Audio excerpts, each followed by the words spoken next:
सोनाराम चौधरी पूरे मारवाड़ के ही नहीं पूरे देश के किसानों के बहुत बड़े नेता थे। उन्होंने 4 बार लोकसभा की सदस्यता जीती और लोकसभा का प्रतिनिधित्व किया। बाड़मेर जैसलमेर लोकसभा सीट से और एक बार बायतू विधायक के रूप में 5 साल तक रहे। उससे पहले भी उन्होंने सेना के अंदर बहुत ही बहादुरी से और कर्तव्यनिष्ठा से काम किया, जिसकी वजह से उनको विशेष सेवा मेडल से भी अलंकृत किया गया था।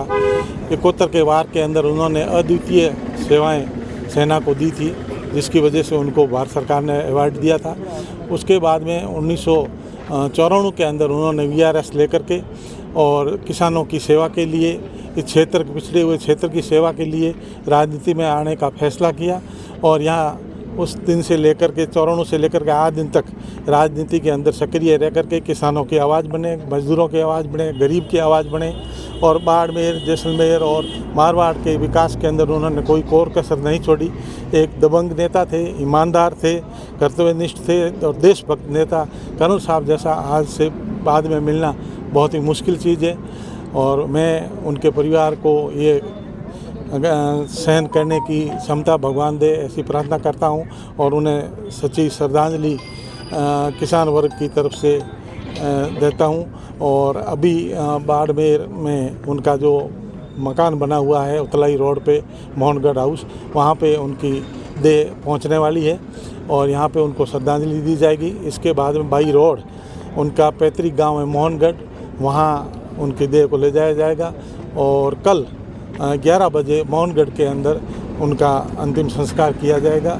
इनकी वजह से जो कमी और जो एक रिक्तता मारवाड़ के राजनीति में पड़ी है, इसको पूर्ण करना बहुत ही मुश्किल है और पूरे प्रदेश के अंदर और देश के अंदर शोक की लहर है और भारी तादाद के अंदर बाड़मेर अभी जिला हेडक्वार्टर के अंदर किसान, मजदूर, युवा, 36 कौम के लोग उनको श्रद्धांजलि देने के लिए पहुंच रहे हैं। मैं डॉक्टर राम चौधरी।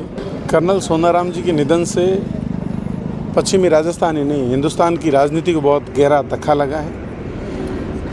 विशेष रूप से कहना चाहूँगा, पश्चिमी राजस्थान में जब राजनीति का र किसी को पता नहीं था, तब आप भारतीय सेना से VRS लेके जन सेवा में आए।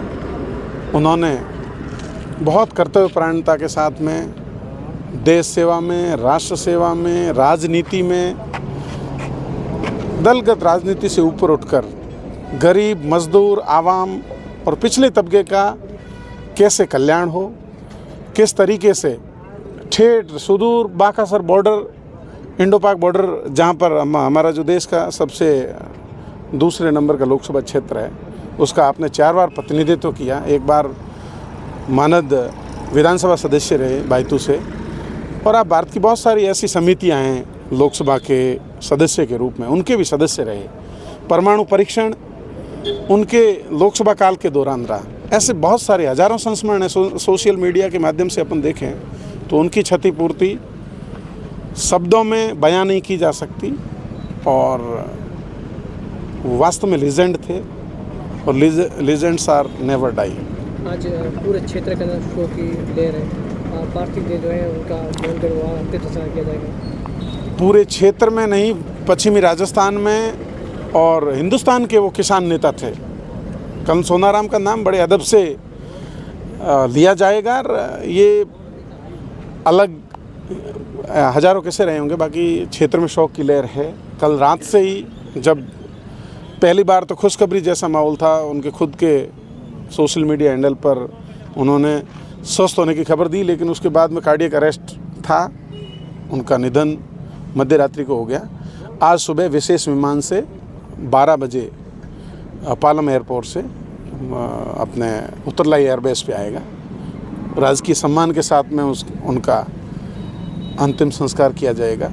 पार्थिव देह दर्शनार्थ मोहनगढ़ हाउस बाड़मेर उतरलाई रोड पर रखी गई है। उसके बाद में आगे का कार्यक्रम तय होगा।